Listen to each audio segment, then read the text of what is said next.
Well, heidi ho, everybody. Welcome to the Stratosphere Lounge. I'm your host, Bill Whittle, here on the. You know what I hate about on the 12th of December, in 2018. Seems like we would have been a little more. I don't know. What's the word I'm looking for? Anti-gravity by now, I think. Um, Hope everybody's doing well. It's good to be here. And hello, Foghorn. And Yeah, so I'm going to have to enforce a short show tonight. I know you always hear that every time. I don't think I've ever done uh,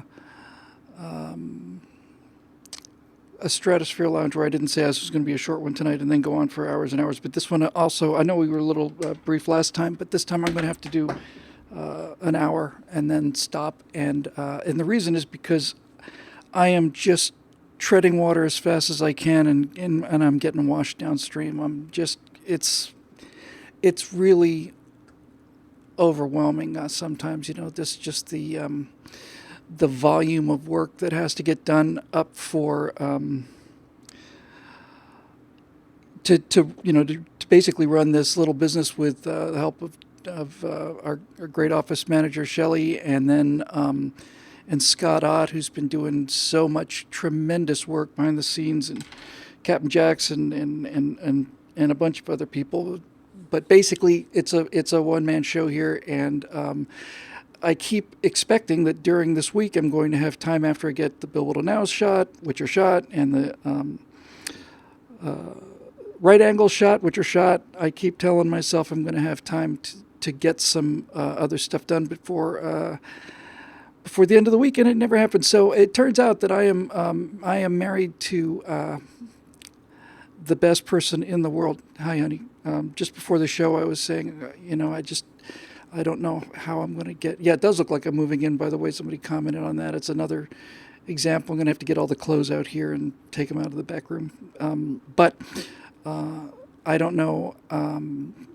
I don't know. I don't know what I would do without her. I mean, she's the best person in the world. And I just called her just before the show and told her, this, and I said, I don't want to be late coming home, and I just, I haven't got our Christmas tree lights up yet and all kinds of things. And she said, Bill, it's okay. We'll do them together. We'll do them when it's fun. Just relax, and I just, it's nice to be able to talk. It's nice to be able to talk to my wife directly like this. So if you're one of the 2,000 or 3,000 people who aren't Natasha, then thanks for playing along. But it's great. I'll show you some of the things that I've got that I haven't had a chance to play with you. If I'll show you right now, hang on.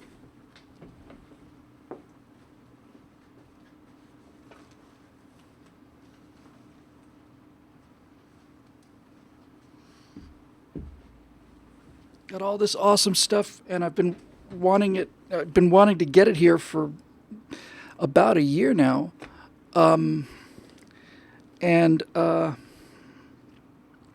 now I've got it. I've had it for, I don't know, 3 weeks. I have not yet had a chance to even. I've unboxed it, but that's about it. Haven't had a chance to try it on. But I'll just show you this because it's just so beautifully made. Made right here in Miami, Florida. I know this seems like a really heck of a contraption, but this is the Perception Neuron motion capture suit. It's not really a suit. A lot of people sew this into like a unitard or something, but this is just a series of straps. But what's really cool about it, I mean, it's just beautifully made. The case is beautiful. Everything about it. It's just stunningly well put together. The whole thing basically operates, this is it right here. This is the actual thing that coordinates the motion capture. And Dave Big Booty says he's getting kinky. Exactly right. This is sadomasochism for Star Trek fans. But what's really cool about it is this. If you look at all of these things, this is like a headband thing. And then you've got shoulder bands, and then really incredible, really incredibly nicely done, the packaging and everything. And I don't know if I'm not going to go to the trouble to get them out. But then there are gloves, and they have sensors on each one of your fingers. But I knew that the sensors were coming with the kit, obviously. But what I didn't know, I thought these things would be about like this big. But look at this. Tell me this isn't just amazing. Okay, so those are what should be, I haven't counted them, 32 sensors. And, look at this. These plug in on the head, on each one of the fingers, arms, joints, knee joints, feet, and so on. And this little thing, one of 32 of these little things, you pop into the suit, you protect them in this anti-magnetic case because they're pretty sensitive to magnetic field influence. But those little things have, inside them they have solid state gyros and accelerometers, kind of like the iPhone does. And basically that means that that tiny little, each one of those is called a Neuron, which is, this whole thing was a Kickstarter project. A guy down in Miami is building these suits. And each one of those tiny little interchangeable neurons is capable of measuring acceleration and rotation. And so when you've got 32 of these things at various key points around the body, and once it's been calibrated, which is a 30-second step, you just hold dead still, and then you get a T pose, and then you go to like an A pose, and then you do kind of a half crouch with your arms in front of you, calibrated, off we go. And then any movement that I make after that gets recorded as a series of frame-by-frame digital information for the skeletons. Steve Darrow that just really appealed to me. If you haven't been here for the live show, it's awful fun being able to do the show live. But Steve Darrow just said, solid state gyros, luxury. Yeah, my motion suit had 320 vacuum tubes, said Dave Big Booty. That's exactly right. I needed a little cheering up today. I tell you, it's just hard. And Petunia has that effect too. There's just so much to do. And Natasha and I talk about this all the time. I can't really remember it. I know it's true, but I can't really remember it. There was a time, apparently, when I was bored, and I would watch TV and think of a way to kill time or something. It's been for 3, 4, 5 years now. I can't even understand that world, let alone connect to it. But Natasha says the same thing back in Russia. She says time passed so slowly, and here things move so fast, and it's just hard to get done in a day what we need to get done every day. In any event,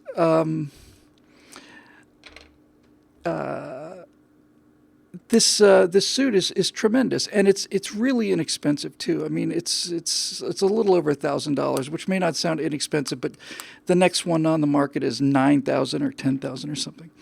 And so, what this does is it allows me to basically act out. The peanut gallery today is just on fire. Because Dave Wellman has a Yakov Smirnoff joke, which is going to be funny to everybody except for my wife, who probably isn't going to get it because she's not real familiar with him, and I've been too embarrassed to introduce her to Yakov Smirnoff. But D.P. Wellman writes, "In Russia, time passes you," and that's just great. Anyway, this ability to capture biological motion is what makes animation look real. I just did some more tests. I've been doing tests for a year now on trying to hand animate all this stuff. And there are people that know how to do this. But a computer will, if my hand is here on frame 1 and my hand is here on frame 30, it'll just go perfectly smoothly, and your head turns perfectly smoothly, and it is absolutely robotic. given an enormous amount of time and real skill that I don't have, you can manually produce lifelike motions and even hyper lifelike motions. If you look at the animation on, what's his name? Is it Scrag? I cannot recommend this highly enough. I want to make sure I get the name right.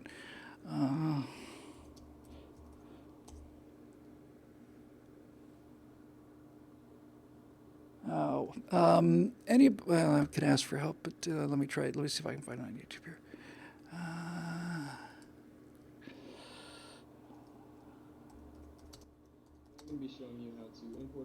Hey, he's going to show me how to import a character into Daz Studio. What is his name? Scrat. It's animation from Ice Age films, and I haven't seen many of them. But what is this called?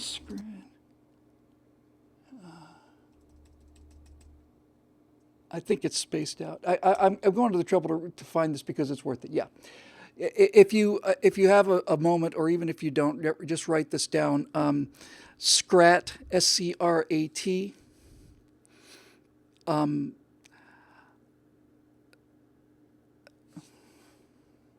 Spaced out. Scrat spaced out. It is Pixar animation. I don't know, actually, it's not Pixar. I don't think Ice Age, but it's hand animated, and in the same way that the classics were hand animated, just burst out laughing, funny, like Roadrunner and the Coyote. The motions are so exaggerated, and they're so fast, and they're so much the opposite of what rookies like me are able to do with keyframing thing. Like I say, everything is mathematically averaged, and you can do it so you decelerate into a point and accelerate out and so on. But Scrat spaced out is hand animated every frame, and it's just bloody hilarious. It's just unbelievably brilliant, and I have a lot of enormous respect for that. But that's not what we're trying to do. We're trying to make people look like real people. So just wrap this little section up. I am trying to do a demo test, and I'm trying to think of what I can do without getting into too much of the facial motion capture, which I also have some. Yeah, you know what? It's a demonstration show, so I might as well demonstrate some stuff just because it actually looks pretty cool on camera. Assuming I can find where I put this thing. I have to skip this one till next week. You can tell that the here we go. Okay, so check this out. This is pretty cool.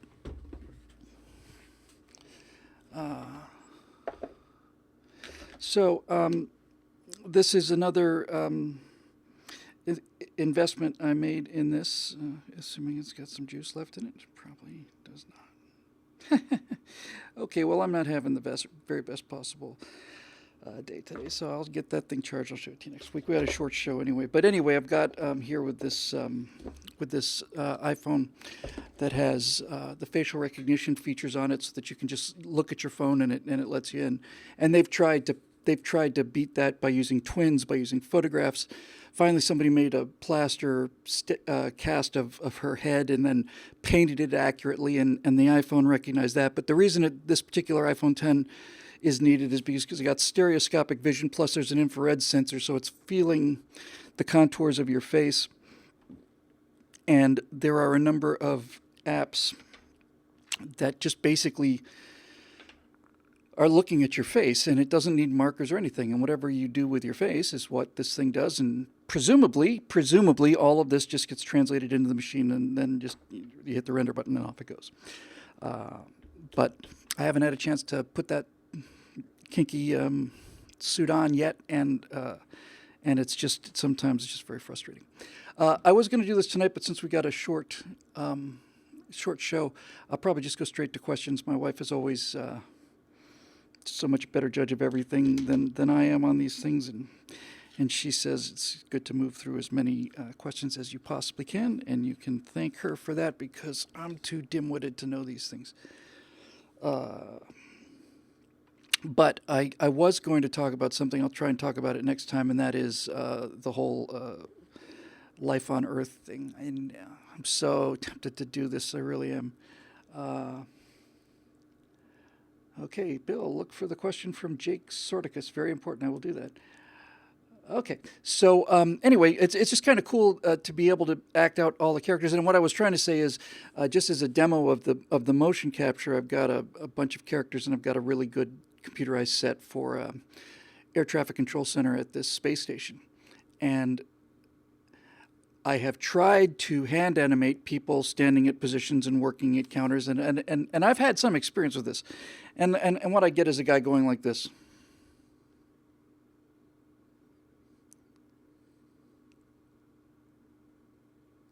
It's awful. But with this motion capture suit, I should be able to record just something relatively manageable. I should be able to record 10 seconds of me standing in one place, doing one thing. That's one character and gets loaded onto that character's motion capture, that character skeleton. Then I can have another character sitting in a chair and talking on a radio and using the computer, and the thing will type out, will follow my finger moves. So if I type the actual keys, it'll do that. That'll be cool. So if I just have 10 seconds of people basically in a room and they look real, even if they're not having a big interaction with each other, that'd be a big step for me in because I think I'm the last of the one person pundit shows. I know the Blaze and CRTV merged. If you think that I'm sitting here defiantly, turning away offers from these guys, I'm not. I'd love to be working with one of them. But as more and more people, as the market and as time evolves, what's happening is more and more people are either going into one of the big things like Daily Wire or CRTV or something, or they're getting pushed out completely because this suppression of the videos has been just very effective at eliminating free voices. So anyway, yeah, and Gavin McGinnis is gone. I don't know any of the details of that. I know a little bit about it. Maybe that's the question I'm supposed to pay special attention to. In any event, let's go ahead and get on with some of these questions here. I'll pull this over here so I can hopefully look at both at the same time. It's always good to be able to see my my YouTube, my Twitch comments. And I love Twitch, by the way. This is so much better than Ustream. I don't know what it's like on your end. There's once again, there's 10,000 things I'd wanted to do here. I wanted to have, get some new music in here and do all the rest of it. But just there isn't any time. So anyway, let's go down and look at the questions, and we'll take a look at that question first.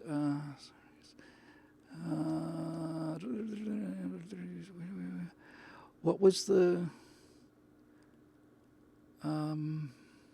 what was the thing I'm supposed to look at? I'm sorry. It'll come back. Can somebody remind me who I'm supposed to be? Is it Sorticus? I'll look. Why don't I just look?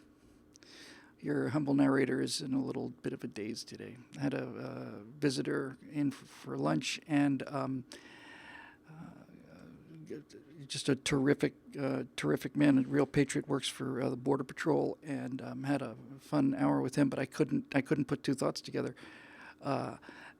And by the way, when I talk about the government, I'm talking about the government as a faceless, mindless thing.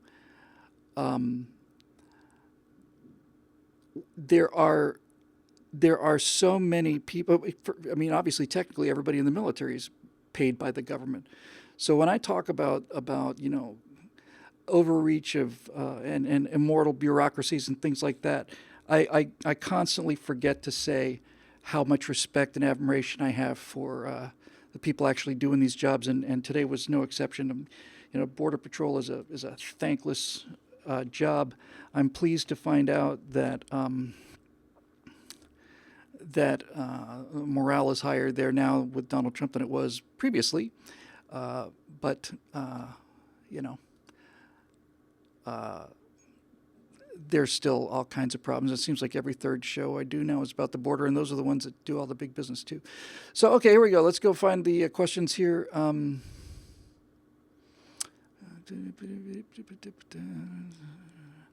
Okay. So, I'm sorry. Can somebody remind me the name of that question? Because the comments are moving pretty fast here.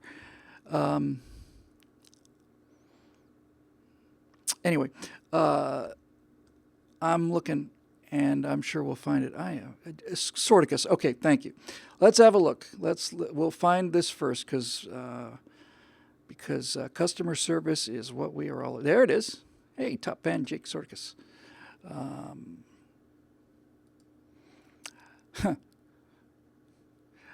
Okay, here we go. Hey, Bill, I hope you're well. Thank you very much, Jake. I think it was a little light food poisoning and a fair amount of overwork stress. Any advice for a happy marriage for conservative couples mired in ultra-liberal cities? Well, I don't know the answer to the question yet because I haven't read the rest of it, but happy marriage in ultra-liberal cities, so far you're asking the right guy. I feel compelled to let you know that 2 Strata loungers, myself and Ashley Rose, are now engaged. I heard about this a little bit. I didn't get the details coming in. Congratulations. Thanks to No Smart to your work and your lectures, both of us former liberals are now conservative culture warriors in the old liberal hellhole, New York City. I was born in the old liberal hellhole of New York City. I think there's some kind of monument there somewhere. It's I don't know. It's a little bit smaller than Grant's, but it's certainly bigger than Harvey Weinstein's. At least we also have a terribly produced stream to watch together on Wednesday nights. Well, guys, I have to tell you, first of all, congratulations. Sincere congratulations. And oh, look at that. There's the happy couple. My gosh.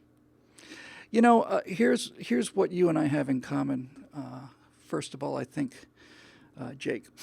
The first thing that we have in common is not that we're both former liberals and now cultural conservative warriors living in liberal establishments. The primary thing we have in common is that you and I both married up, way up. So my first bit of advice to you would be under no circumstances, it's got nothing to do with being in a liberal city, under no circumstances ever show her the true amazed face. And if you're one of those people who have married up in the world, as I have, you know what the truly amazed face really is. That's the face you get when it dawns on you who you're actually married to, and how unlikely it seems. So first of all, congratulations on that. Secondly, Jake, it's funny. A lot of times you can't always get what you want, but if you try, sometimes you get what you need. And I really needed to hear that tonight, to be honest with you. It's just been a treadmill. I know the stuff is important, and at the same time, I have this genuine. It's not false modesty. It's absolutely genuinely true. This patriotic gentleman I told you about just a few minutes ago drove up here just to have some lunch from San Diego. It's so moving to me, and when people ask me to sign books or sign things, I just want to share this with you guys because it's I don't want to say it's an issue for me, but it's kind of an issue for me. Not a negative way at all. There's nothing negative about this. It makes me overwhelmingly pleased and satisfied and joyful. And to be honest with you, Jake, you and Ashley's news have just made my day, week, and probably my month. But I guess what I'm trying to say is. What I'm trying to say, I think, is that I don't feel any kind of wall between you guys and me. I've never felt it.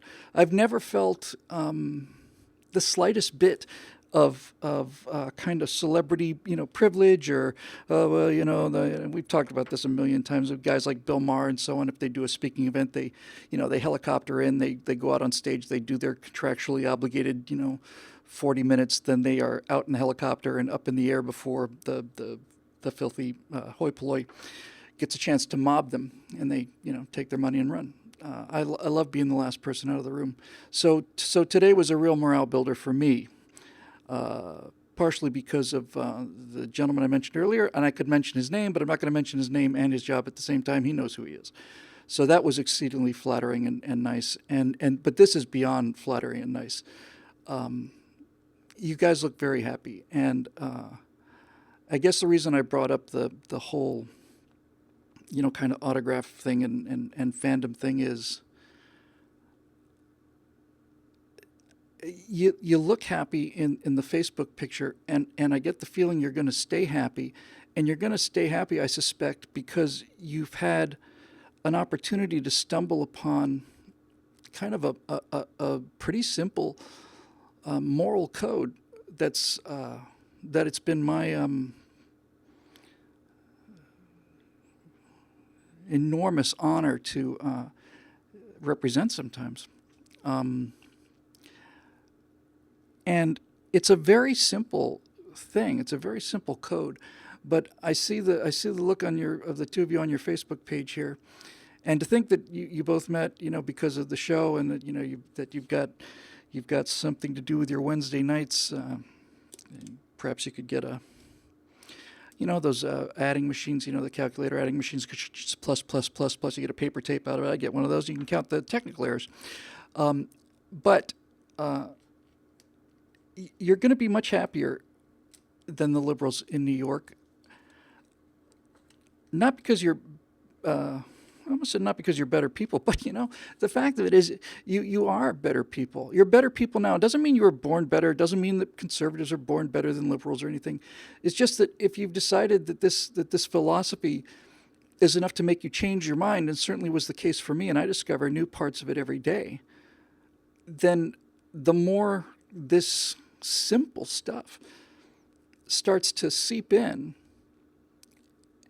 and saturate you, the happier you become. I've said 100 times, and I mean it, it's the most important thing about the history of me doing this work, is that the feedback from the audience from the get-go, from the first comments that eject, the feedback from the audience has made me into the person I am. It certainly made me a far better person than I ever was.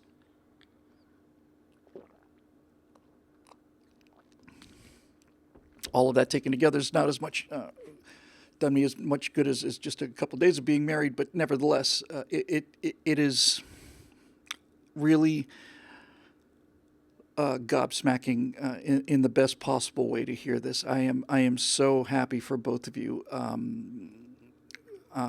My wife and I met in New York City because I had seen Les Miserables on Broadway a few years earlier. I heard it was about to close, so 3 weeks before it closed, we met in New York, and so that town has a lot of great memories for us too.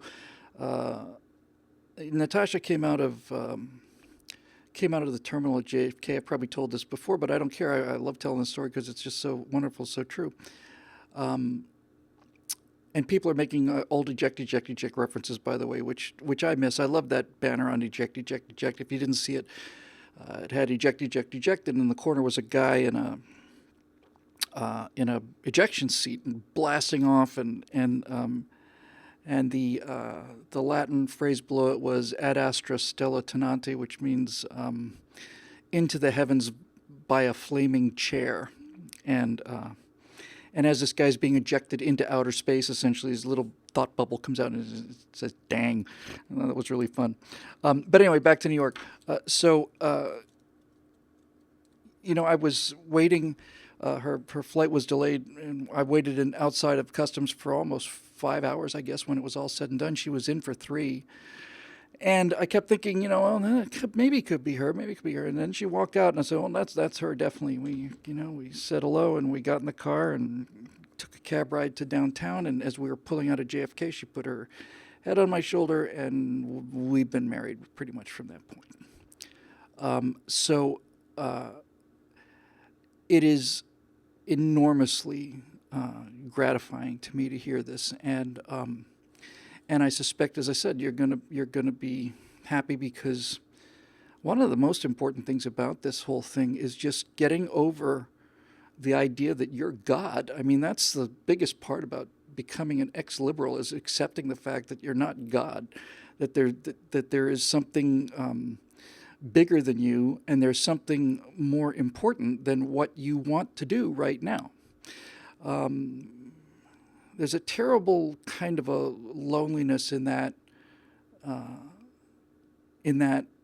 complete liberty to do anything you damn well want to.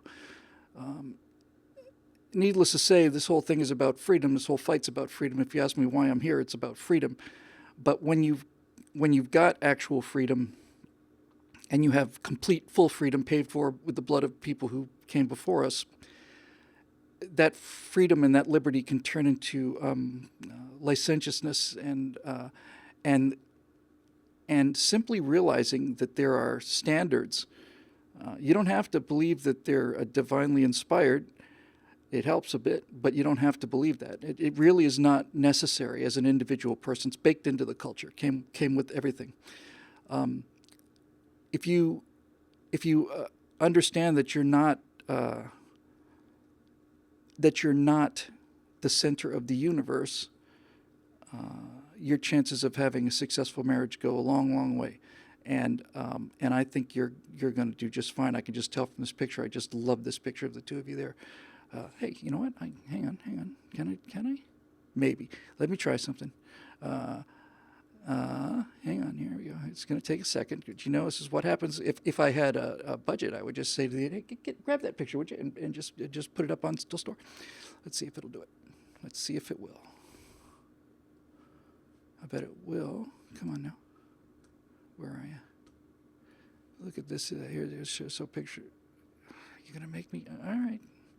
Facebook is being very wonky, so I will now use the method I used to defeat all of this, which is to do a selective screen grab. It'll be worth the time, so just hang on 1 second. And I hope I'm embarrassing you enormously. Okay, so there's a picture. Now all I got to do is get it into this thing without crashing. You may see the picture and I disappear and the sound disappear, but just bear with us for 1 second here.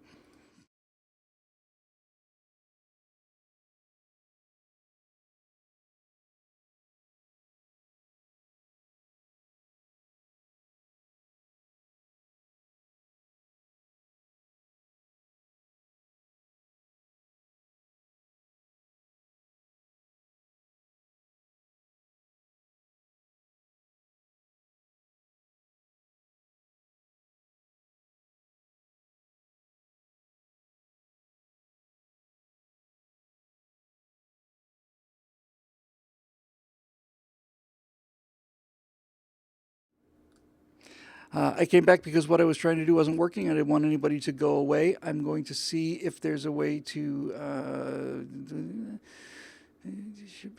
I'm still not as familiar with this as I should be because, of course, I haven't had the time to really get to know this. But this OBS software that Foghorn recommended is really good. I'm going to try this again because it's worth the try. So hang on 1 second, and I can't do it while this camera's on. I don't think. No, I can't. So hang on a second.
First, the picture.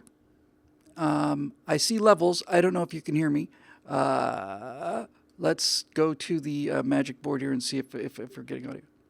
Hey, I think it's working. How about that? Anyway, what an adorable couple, and what enormous pleasure it is for me to be able to put that up there and share that with everybody, and to let you know what an incredible, unbelievable privilege and honor it is to be. I mean, seriously, people go their entire lives without ever having an experience that comes even close to this. You really have no idea how moving that is for me, and how just mind-boggling it is. And as Cash 18 points out, worst produced show on the internet, and I'm glad to be here. It makes you wonder, if I had an engineer, how many other marriages could we have populated a state by now, perhaps, with conservative, happily married conservative couples? I don't know, but actually, let me spend a few moments answering your actual question, and that is being a conservative couple in a liberal city like New York or California.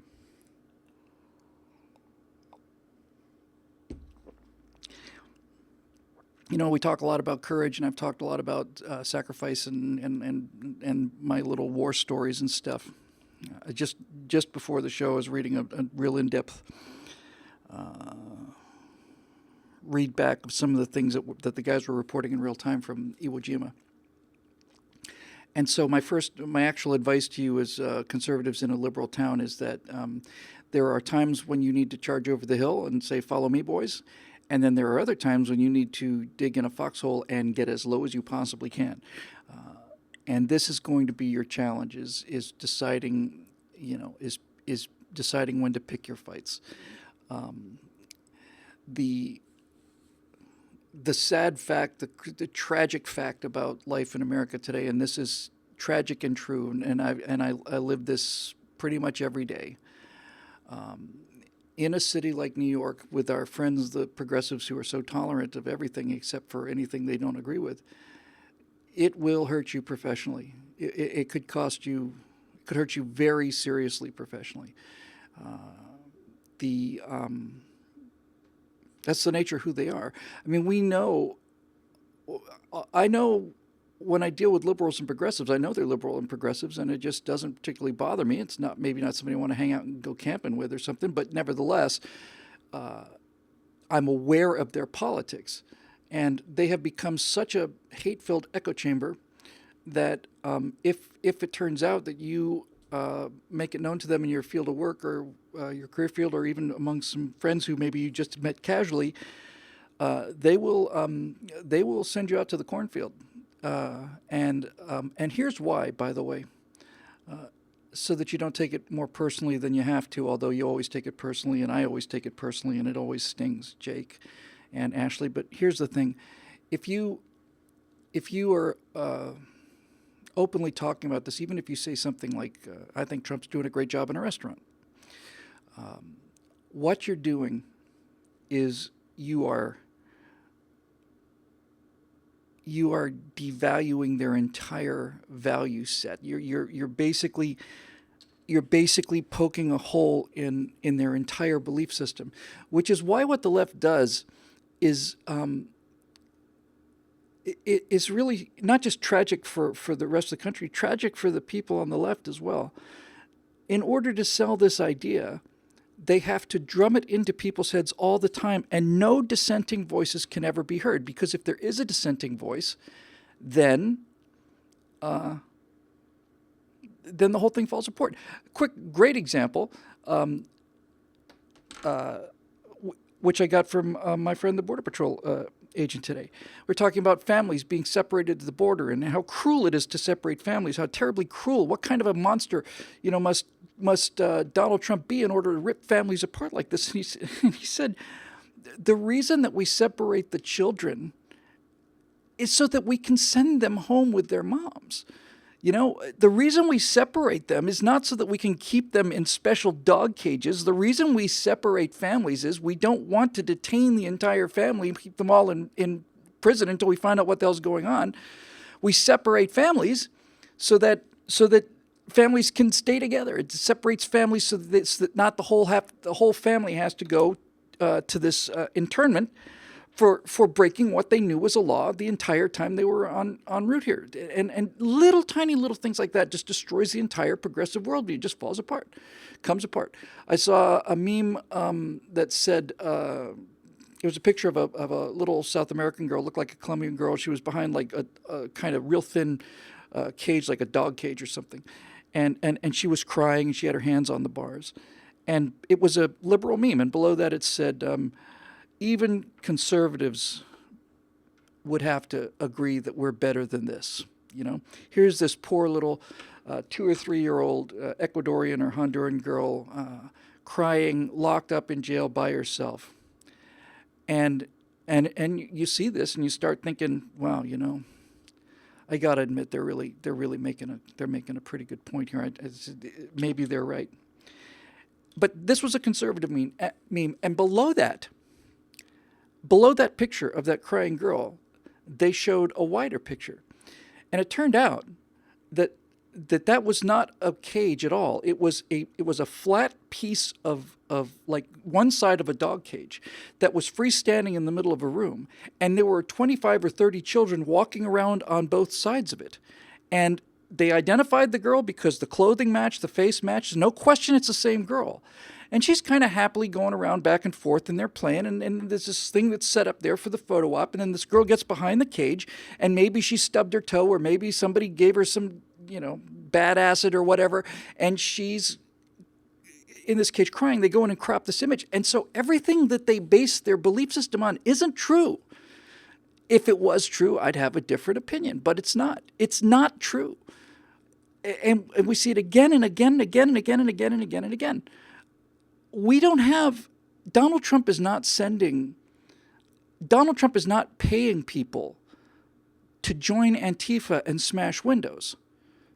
But John Podesta was paying people to go to Trump rallies and start fights. The evidence of what they believe has to be manufactured because it's not there, which tells a sane person that if the evidence isn't there, I shouldn't believe in it, but that's not what they do.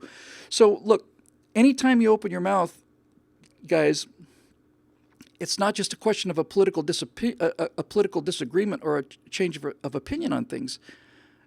You are threatening their entire worldview. And as somebody who went through this back 30 years ago, when it was far less traumatic than it is now, I mean, the divide I had to jump over was a relatively minor divide. I could openly talk about wanting to be a businessman when I considered myself a liberal. I openly talked about loving America, loving the military. I wasn't banished to the nether regions because of this. Most people didn't agree with me, but they were actors, and what the hell do they know about anything? But the chasm that you guys have had to jump today to move from one camp to another is an indication of how destructive this philosophy is for people. And so you will have emotional reactions to coming out, and it's what it is. As conservatives, you will have emotional reactions that will be way out of proportion to anything that you may say or do. And the reason that it'll be so aggressively out of proportion is because the simple fact that presumably we're talking about either friends or coworkers, right? And you go to a job and people like you and you're doing a good job and a nice looking couple and they're obviously very smart and very intelligent because they work in the same place as I do and they do the same work that I do. So obviously they must be intelligent because I'm intelligent and I work here anyway. And so this person has this opinion of you and thinks highly of you in a casual sort of way. And then you find out that this person voted for Donald Trump. And then that person, the progressive, is stuck with having to make a choice. Either intelligent people can vote for Donald Trump, or you're not as intelligent as I originally thought you were. And 9 out of 10, 99 out of 100 people go with B. I guess this guy is obviously a closet Nazi. I got this from my own family, you know.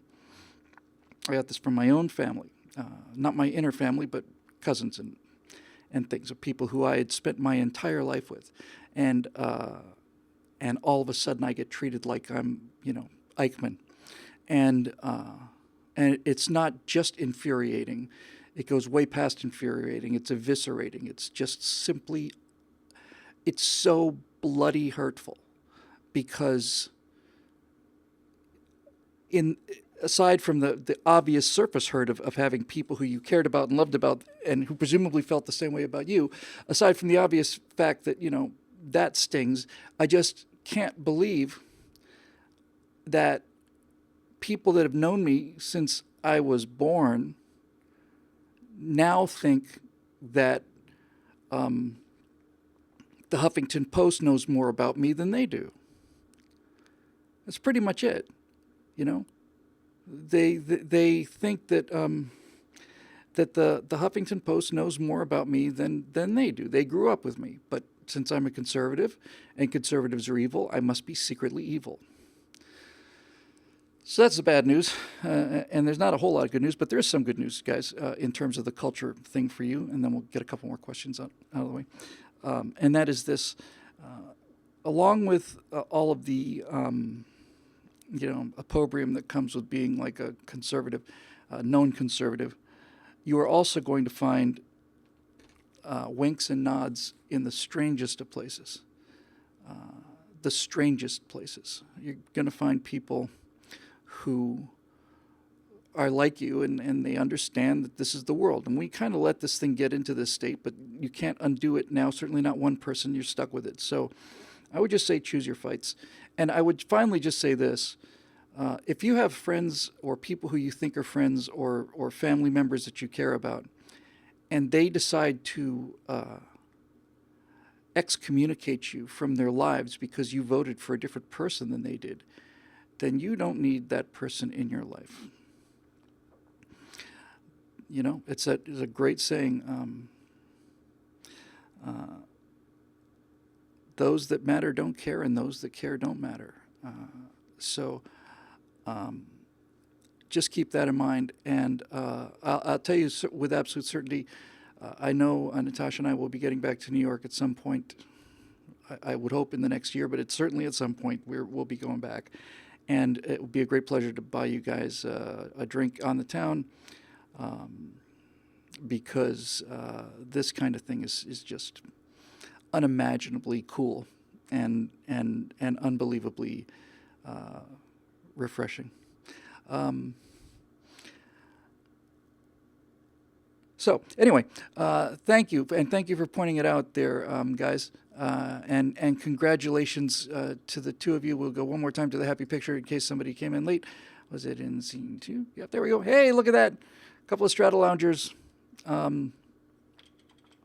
getting married because of yours truly and yours truly, which is the main reason that this show is so interesting, is because we have such great questions and comments. So let's have a quick look at what we've got here. I'll go through these fast. Not so fast that they don't count, but I'll try to get the next. I might be able to do 1, 2, 3, 4, 5 if I move fast.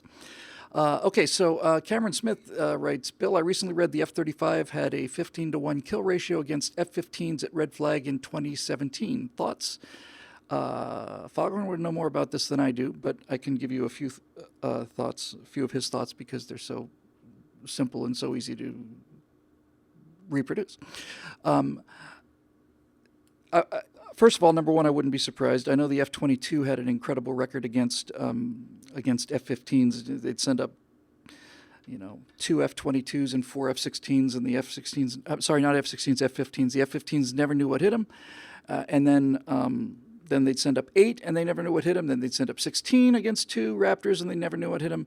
So that ratio in simulated air combat, I'm hoping it's simulated air combat. I'm hoping that these weren't actual live weapons used against their own guys, because you never know. But so that record doesn't surprise me.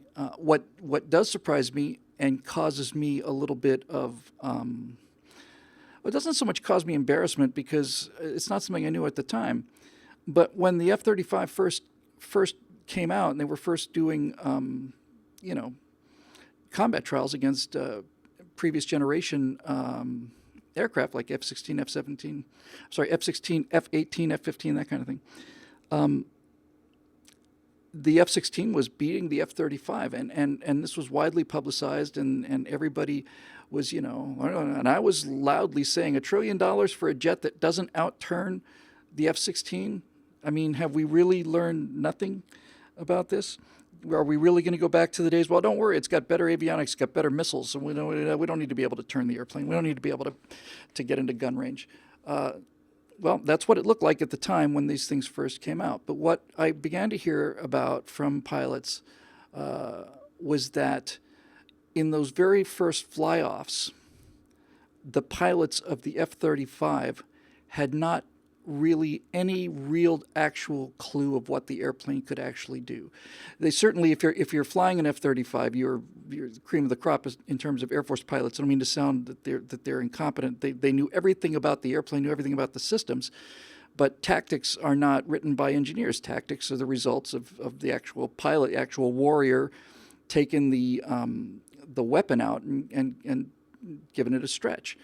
And so it became clear after these first fly-offs that the F-35 was capable of maneuvers and had capabilities that our pilots didn't know how to utilize yet because no one had ever dealt with something of this kind of flexibility. And I'm sure it's a bunch of different things, but just for an example, the F-35, as I understand it, is surrounded by a sensor suite. And the pilot has the ability to have a kind of a, you know, it's basically a virtual reality goggle. And what this does is it allows him to look through the airplane. He can look through the airplane, look down, look around, look, you know, behind him if he wants to. You combine that with the ability to fire a missile straight ahead and then have that missile turn and do the actual intercept. You know, if you can fire 180 degrees off axis, then the ability to get on somebody's, if you can fire 180 degrees off axis and consistently hit and kill the target, then for at least for the first 4 missiles you have, or 8 or whatever, you really don't need to be able to outturn somebody. I worried, and I still worry, that this idea of technology is going to overcome the fundamental physics of the weapon. They certainly don't appear to be. Well, the F-22 has got a lot of wing, and you know, I'm not going to get into this whole thing, hours and hours and hours. But I have to tell you, in this whole thing, in this entire debacle, I think the F-35 is starting to look a lot better. And if we're going to spend $1 trillion on something, I would like them to work. But of all of this whole story of the F-35, which has been really insanely overpriced and everything, the thing that makes me the sickest is that they had to destroy the F-22 production line. And it wasn't like, hey, well, we're not going to build any more F-22s, so we're going to take the tooling and the, what's the word I'm looking for? You know, these support structures and things. They in order to get the F-35 contract, they had to destroy the F-22 assembly line. They had to basically go at it with sledgehammers. And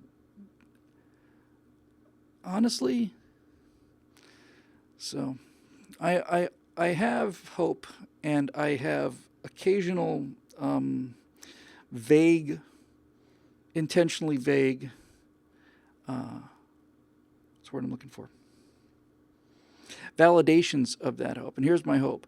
My hope is that the stuff that we see is going to be 5-10 years behind the stuff that's actually out there, and maybe even longer. It was certainly the case with the F-117. It was the case with the B-2. I mean, these programs were under development for 10-15 years before anybody had ever heard of them.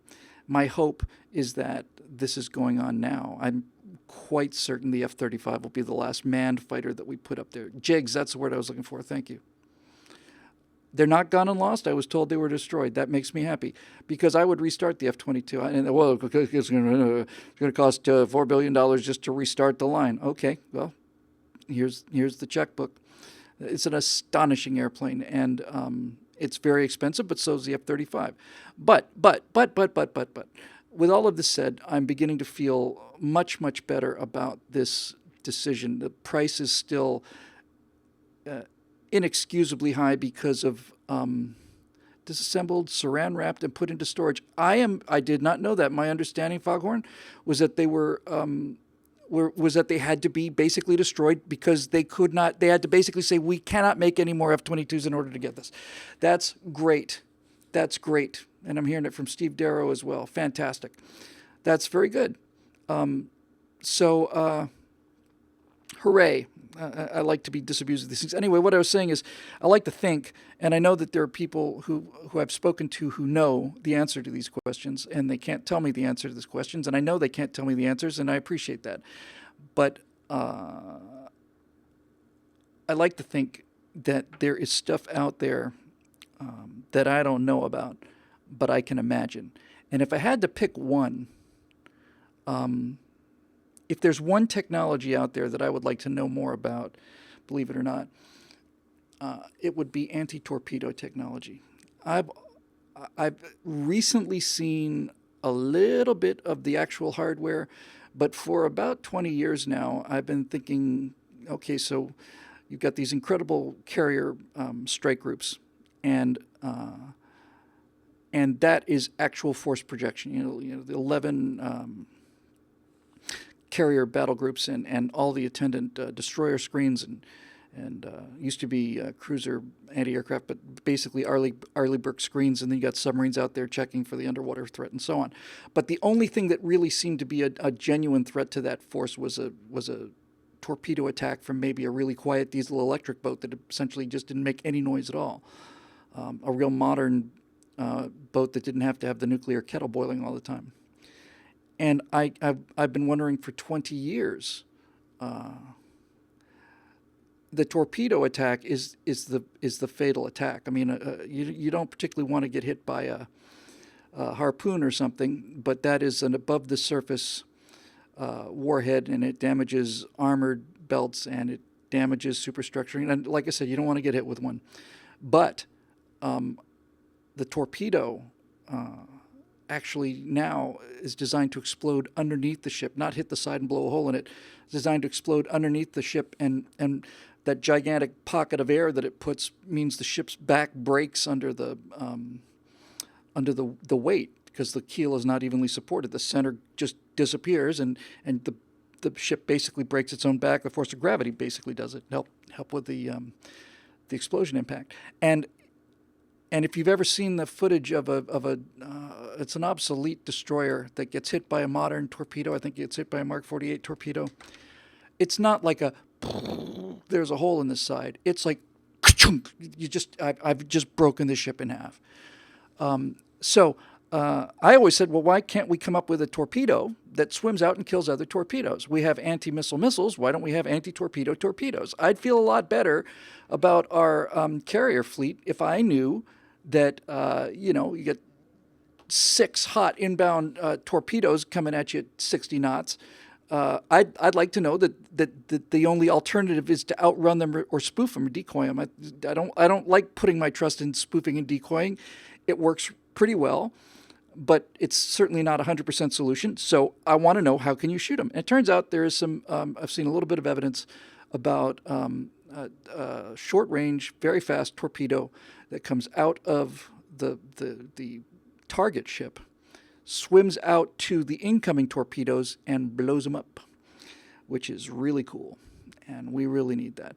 One of the things I used to think about this anti-torpedo defense, and I found out after reading all these books about the U.S. Navy, thanks to Steve Green's recommendation, which I've talked about a great deal, that it was not uncommon for either fighters or the anti-aircraft gunners, not unheard of anyway, to be able to blow up incoming torpedoes. You got a machine gun, here comes the bubble wake. But obviously these newer torpedoes don't run at the surface. They don't make bubble wakes, and they don't. It's not really an option. But anyway. So yeah, I'm glad to hear it. I'm glad to hear the F-35 is doing a little better. Let's see. Martin Archer says, have you ever watched any of Joe Rogan's podcasts? I have not. I think you'd be excellent doing something like that in long form interview format. It could be like a Stratosphere Lounge, free flowing format, but with different guests and not limited to politics, of course. Well, thank you, Martin. The main problem with that is that absolutely requires a staff and so on. We did a show I liked very much. We did that Speakeasy show. We rented a theater in L.A. We had about 100 people there. We did it live, and it was great, and it was really fun. But it was just too expensive for us to do, and. And while I like doing interviewing, and I've done a bunch of interviews with After Hours, which hasn't gone away, I just haven't really had a chance to really to talk to anybody recently. But while I like interviewing, I have to tell you, I'm glad you brought this up. I have to tell you, we shot. Mr. Sutter was there. I'm glad to see that. We shot 3 Bill Whittle Nows today, and I just love doing that show. I love it. I realize that it is the thing I like most about the speaking events is always the Q&A, and this is the Q&A, and I love it. And I'm going to go ahead and say what I was going to say, and then I'll explain why it's such a crapulent thing to say. Scott is throwing me such questions, and he's throwing me such hard follow-up questions that sometimes I'm just amazed at what comes out of my mouth. I'm really quite amazed by it. And this kind of goes back to the earlier thing about the autographs and stuff. I don't feel like I'm responsible for any of this, you know. I sometimes I get a question like this, and I'll just think it through. These are very simple concepts, and out comes something that just seems to me like, you know, like wisdom, you know, like this is fair, and it's feasible, and it's morally good. It's not just neutral, and it's just, and it's achievable, and it's a solution, and I'm just I'm amazed by it. But I'm getting really, really, really comfortable with it, and I don't. I used to fear the big liberal counterattack, you know, the big liberal Goliath, and they're not there. I am astonished at the weakness of their arguments, astonished by it. It never fails to impress me and remind me that despite the incredible emotional burden of swimming upstream in the culture, it's nice to be right. And, you know, it's like, this is the thing, too. Sometimes I get a little whiny about it, and it's like, you know, why do I have to watch the destruction of everything I love so much? Why do I have to watch it happen? Why did I have to, you know, and so this is kind of your choice, I think, you know. You can sit here in this lovely air-conditioned studio in beautiful Southern California and kind of try and sort out the moral issues and kind of feel the weight of watching things unravel. Or you can live in a society that's very confident, very, very proud of itself, very patriotic, and in which case you can find yourself on the beach at Iwo Jima. I found out, I've always been really honest on this show, I found out under hypnosis how much I really wanted to be there. I wanted to be there in some form or another. I wanted to be a pilot in the Battle of Britain. I wanted to fly Spitfires over southern England and shoot down Germans. And if it means you get splashed and burned and that's it, well, then that's a good way to go. And I would watch American Sniper, and I'd see the scene where he's about to get overrun. You know, they're down on the ground, and he's got 5 or 6 guys there, and they're just 100 insurgents coming after him. And I was watching the scene, night fight and stuff, and I was watching the scene, and I remember thinking, man, I could help. I can handle a rifle. I wish I'd been there. I know, needless to say, that if I was actually there, I'd be wishing I was here in a big way. Spitfires are not Hurricanes, Dave Big Booties, no contest. No contest. Hurricane did most of the fighting, but it looks like the AMC Matador. The Spitfire is a Jaguar E-type. So anyway, so this is it. Do you have to fight the moral war, or do you have to fight the physical war? And there are many times when it seems like it would be an easier life to live in a society that you were proud of all the time and that was growing and getting stronger and making actual progress. I think if you grew up, let's just say my dad's life, for example, you get to see the moon landing, you get to see the whole 50s and 60s. We're going faster and faster, further and further, higher and higher, and all the rest of it. And we're getting closer to landing on the moon. Then we land on the moon and get to watch all of this upward path stuff. I get to watch this kind of downward trajectory and do my best to stop it and turn it around and preserve, what we can. And I know this is inevitable, and I know it's not as tragic as it sounds, because that's the way it works. It's not about preventing this stuff. It's about preserving this stuff.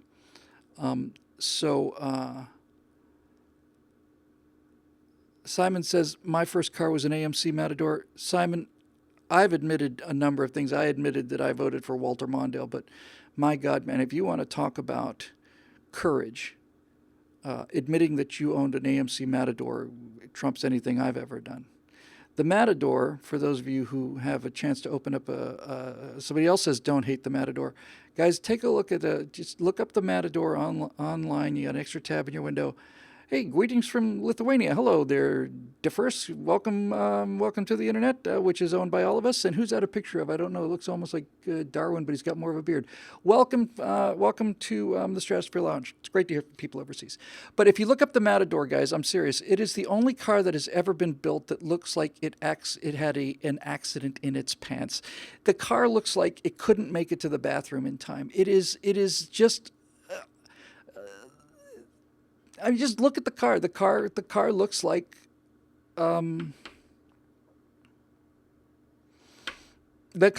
it's had a toilet emergency. I'm sorry. That's just what it is. Darwin. I thought it was Darwin. All right. So and I got a lot to say next time about this. I was thinking about life on Earth and why we're not getting the alien signal. I've talked about the moon before, but as I started thinking about why aren't we seeing more intelligent life out there, I realized, okay, so the moon is, the moon knocks a bunch of asteroids out of the way, and that helps us with resetting the clock and stuff. Okay, but the moon does so much more than that, and then there are things about the Earth, just in terms of the randomness of it, the degree of its axial tilt and the length of its day, all of this, but mostly the moon, really, when you break it down, make it look like intelligent life is impossible without the moon. That's the case I'm going to make next time during our pre-questions part of the show. The more I think about it, the more I realize the reason we're not hearing from anybody is because the moon is a fluke. It's a fluke. The Earth version 1 hit a planet that they're calling Orpheus. It hit it at exactly the right angle. If the angle isn't exactly perfect, it either just shatters or gets absorbed or makes a ring or anything, but it hit at exactly the right angle, knocked the core out of Earth 1, put it out into space out there, coalesced into the moon. The other material from Orpheus and Earth 1 merged together to form Earth 2, which is the planet we're on now. And this isn't, Velikovsky. This is actual science, and so when you think about how unlikely that is, and when you think about all the things that the moon gives us to make intelligent life, like tides, all of a sudden the lack of message is pretty clear. And I've seen 3 or 4 TED Talks on why we're not hearing anything from the extraterrestrials. I haven't heard anybody talk about this. I think maybe I should just tee that up, So anyway, let's see. We'll do one more. Oh, look at this. Known miscreant Matthew Lloyd has a question, writing from prison undoubtedly. let's see. Many people now have smart speakers, smart watches, smartphones, smart doorbells, smart everything. These devices are always listening, always watching, and always learning about us in order to give us exactly what we want, almost before we know we want it. It seems as if the future is finally here. Is the overwhelming convenience of modern, always connected technology worth the deal we make with the devil in giving away essentially unlimited information about ourselves? Is there any way for us to enjoy the high-tech future many of us dreamed about without making this devil's bargain? I shot a Bill Whittle Now today about an app that they're using in, I want to say it's Malaysia. I'm not 100% sure of that. I think it's Malaysia. And basically, it might be Indonesia. Anyway, it's an Asian country, Muslim country, and what this app does is it allows you to report Sharia violations so that the virtue police can come and administer the caning or the beheading or the cutting off of your hands or whatever else that barbarism calls for. And so the basic question was, you're a law and order guy.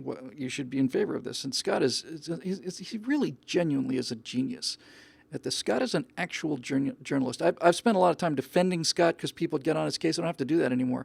I'm just telling you, you really need to appreciate, if you don't already, how much of that show is Scott Ott and the brilliant way he phrases these questions in such a way as to make the conservative position essentially untenable, and then to be able to simply just knock those things down is great.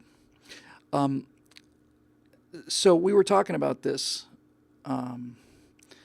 idea, and I mentioned on that show that I bought the iPhone, I want to say 2011, somewhere in there. I think I got it on the iPhone 2S or something like that. But I bought it because of two apps. We were at a screening one night, and it was Sunday night, and we got out of the Fox lot at about 11, and a bunch of us said, we should go find some place to go get a bite to eat. Yeah, but there's no what's around on a Sunday night, And this guy pulled out this app with this thing called Around Me, and he basically just pulled this thing out and showed it to me. And it doesn't sound like much today, but honestly, at the time, it just knocked my socks off. Here are all the restaurants within within a 10-mile area, 20-mile area, and here's their hours, and you can touch any one of them, and you can call them to make sure they're open, and then you can touch this button and it'll give you directions to drive there. And I was actually. Bill is afraid to debate actual, not pretend lefties, says Martin Archer. I'm not sure that I'm afraid of debating anybody, actually, if you really want to know. If you know any, tee them up. Anyway, that was one app, and the other app that really sealed the deal for me, neither of which were tremendously serious apps, but the other one that really did it for me was Shazam. So I was in a restaurant, and I was in a Mexican restaurant in the afternoon, and it was very, very busy and loud, and there was something playing on the speakers, the tinny little restaurant speakers, and let's just say for the sake of it, it was the Girl from Ipanema, and it was something like that. And my friend got out his iPhone, and he said, check this out, and he hit the button, pointed the speaker up, and you saw this little wheel go around. And then what happened is it found the song, and it showed me the location of it and so on, and I just thought, great. So basically, this app was able to distinguish this background music and select it and so on. And I said, look, the voice recognition now, you have all of these phones capable of recording everything you say, identifying your voice, identifying your face, and then basically reporting the situation. And I said to Scott, I believe in freedom and I believe in law and order, but I don't want to live in a censor society. I don't want to live in the middle of a surveillance society and be part of a censor network. And the relevant point of this was that something I explained to Natasha, because in Russia, certainly in Moscow, pretty much any traffic violation you make is recorded and you're just billed. And cameras everywhere, and certainly If we wanted to enforce the speeding law, we could certainly set it up in such a way so that there were motion sensors, or use the GPS or whatever to automatically send a fine to any car that was exceeding the speed limit on the freeway. This is a very simple thing to do with the technology we have today. Just like the traffic cameras at intersections, except in constant motion, just put them everywhere. And then that way there would be no speeding violations, and everybody would do the speed limit because you would automatically get a ticket if you exceeded it. And this idea, when she was telling me about this in Moscow, was so repugnant to me. And I mean, I exceed the speed limit every single day. There's not a day when I don't exceed the speed limit, not one day. So I'm a violation of that particular law every day. And I think the point that's interesting here is that there's enough rebellion in America, in the American character, to need, I think, to be able to do this. So I was amazed when the Texas governor pulled existing traffic cameras out of intersections. Said, that's just not the Texas way. It's not really freedom, is it? I was just blown away by that. It was so impressive. So where does that leave you? It leaves me in a world where if I get a speeding ticket and I'm speeding, I deserve it. I don't argue. I don't say, gee, I didn't realize how fast I was going. I was like, I was going 72 in a 65 zone. So here you go. But I don't want to live in a surveillance society, and it comes down to ultimately, Matt, it comes down to the whole idea of a free society being composed of mostly virtuous people. In other words, I might do 62 and a 75. Well, since I've been married, I've been doing 62 and 75 zones, but because I have something to live for now, apparently. But what I mean by nibbling around the edges is I don't do 170 in a 65 zone. And my rationale for this is that 65 miles an hour in that particular stretch of road has been determined that this is the maximum speed that the worst driver in the worst car under the worst conditions can maintain. And I'm none of those things, so I give myself an extra 5. But if I'm caught, I don't argue. I broke the law. This is the consequences. I pay my speeding ticket, and off we go. And I haven't had one in many, many years. But anyway, so that's basically it. Now, before we close this goat rodeo out, I have to respond to something that's been kind of kicking around in the corner here, where Martin Archer. Yeah, let me see. Jordan Peterson has moved the cultural needle debating the left. Well, Martin, this may come as quite a shock to you, but Jordan Peterson and his recent tour of Europe with Dave Rubin is a multi-$100,000 tour, and Jordan Peterson's purpose is to go. And Jordan Peterson became discovered by entering debates in college campuses with actual left-wingers. Now, you're saying that I'm afraid to debate actual left-wingers. I don't have the budget to go out there and do that, and I'm not going to go to a university, not because I'm afraid of university students, but I'm not going to go to a university because they don't listen. They simply make noise and chant like 4-year-olds. Now, however, Martin, just so you know, if you want to produce an actual liberal, if you're one of them, I would love to have you come on Skype, and we will have this thing absolutely raw footage, not going to do any editing. You produce somebody who wants to come onto the show, or I will make a show for them. But it's not my job to go out there and seek individuals and tear apart individuals in front of an audience. My job is to go ahead and let the actual arguments speak for themselves. I destroy liberals by the thousands because I'm not dealing with them one-on-one. I'm handing out ammunition to people who know how to use it. So if you think I'm afraid of debating these people, which is it's not essentially what you said, that's exactly what you said. I say bring it on. I say if you've got it, you say I'm no damn liberal, well, then find me one, Martin, because if this is your problem, if you actually think that the problem is I'm afraid to debate these people, then I can solve this for you. I can solve this for you. Find me somebody, and I'll do it. Be happy to do it. I would love it. It'd be fun. You can pick anybody you want. In fact, you find somebody and I will make the contact information and I'll do my very best to see if they want to come on the show. We'll do an after hours one-on-one and we'll just have essentially a simple set of rules and off we go. Because if you think that's hard and that it intimidates me, you're actually really quite wrong about this. It's much harder to do this into the air, so to speak, because not only do I have to get it right, but when I'm dealing with an actual human being, they get to make mistakes and they get to say stupid things that I get to jump on. I don't have that option when I'm dealing with this against the concept. The perfect example of this was when I was down in Irvine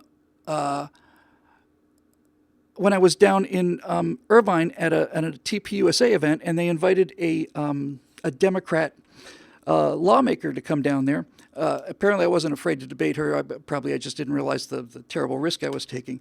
But to give you an example of how much easier it is to debate an actual person as opposed to debate and defend the idea against pre-prepared rational rebuttals, this woman who I was debating said, she said a number of things, but one of the things she said was, well, I disagree with the conservatives. I mean, if it weren't for liberals, we wouldn't.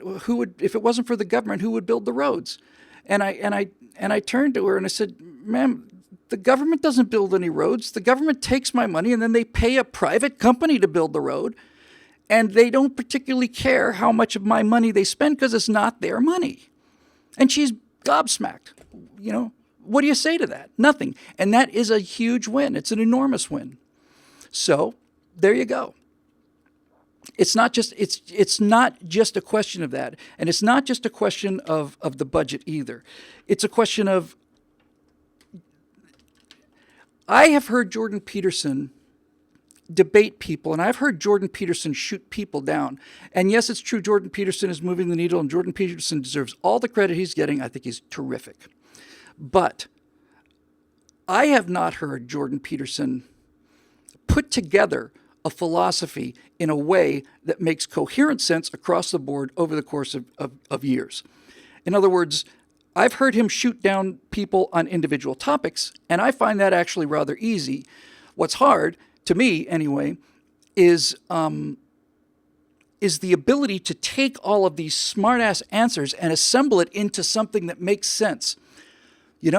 Something that makes sense. So I can make a comment of this, and then some other idiot can say something. And another great example, when I was debating these kids in Future Leaders of America. So it's really kind of a left-wing thing. It was another one of those debates I was afraid to go to, and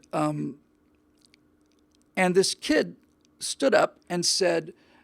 She wasn't asking a question. She was making her virtue statement, and she was basically heard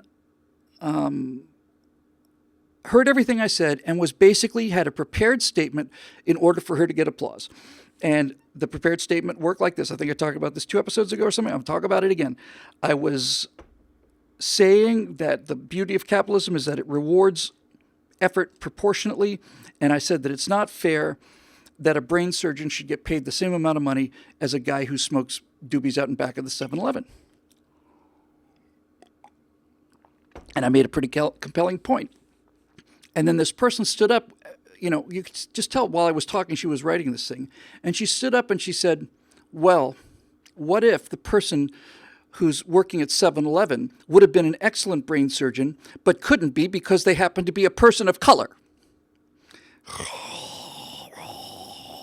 Huge applause, huge. And I just sat there and I said, no, get it out of your system. I'll wait till you're done. This is easy. And then I said, as it turns out,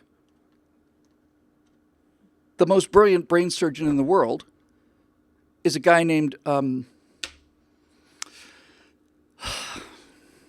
I'm really losing my memory, and sometimes I really am. Ben Carson. As it turns out, the top brain surgeon in the world is an American named Ben Carson.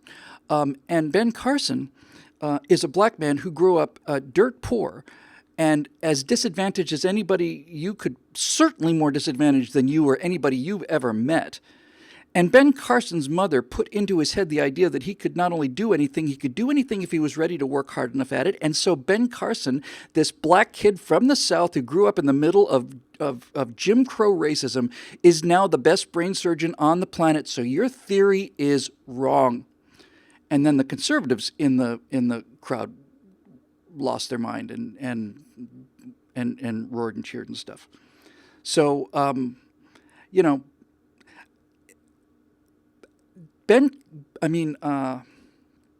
Jordan Peterson does what Jordan Peterson does. Ben Shapiro does what Ben Shapiro does. Glenn Beck what Glenn Beck does, and everybody does what they do. I think we're all pretty well cross-trained. I know I could. I not only know I could, I have in fact stood in front of audiences of left-wing children at universities 4 or 5 times and watched it year after year get worse and worse and worse. Went from just open disrespect and hissing and so on to simple shouting and yelling while you're trying to speak. And if that's the world you want, you can have it.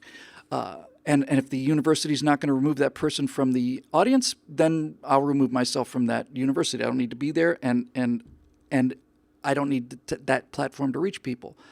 But we're all pretty cross-trained, and debating actual liberals is not something I'm particularly afraid of. It's just I can't find anybody who's willing to do it. And I think that poor woman who went down there she was like a city council member in Irvine or something. I actually felt bad about that afterwards. I thought this poor woman had no idea what she was getting into. So I take this afraid of debating people pretty seriously if you really want to know. So there's a standing offer for you. And that's not what I do, but I've done it, and I can do it. And I have a number of videos online with me doing question and answers in hostile audiences. So if that's what you think I should be doing, then I'm sorry to disappoint you. But this idea that I'm afraid of them is just ridiculous. Ridiculous. And by the way, the thing that when I was talking about praising Scott and talking about what a great job he's doing with Bill Whittle now, is that Scott Ott is making sure that nothing I say is a straw man argument or a fake argument. He challenges all of my assumptions, and so I don't know what else to say. I really don't. But if you know somebody who wants to come into the ring, I'd be happy to do it. We'll do the whole thing without editing. There won't be any kind of we're going to selectively think. We'll put the whole thing out there. We'll do it one-on-one and great. I find it kind of boring, to be honest with you, because I've done enough of this to be amazed at how easy it is to shut these people up. And if you're telling me that this is what I should be spending doing my time, is shooting fish in a bucket with a shotgun, I don't find that particularly valuable use of my time. I don't, and there you go. All right, so we're a little bit past the no more questions tonight. Sorry, I'm already half an hour late. So that'll do it for this edition of the Stratosphere Lounge, brought to you by the paying members of BillWhittle.com, of who they are. Wonderful. Can we get an upload of last week's show? I thought I did upload last week's show. I thought I uploaded it last week. I'll check it. I thought it was there. YouTube's getting a little dicey. I put it up. There's no question I uploaded it last week. But in any event, that's what I'll do. All right. So thanks very much for joining us. It's great to see you here, and great to see everybody. And honey, I love you very much, and I will see you soon. And that was for only one person. So if your name is not Natasha and you took that message personally, you've made a serious misunderstanding, and for that I apologize. Okay, so it's time to stop the recording now. We'll see you next time.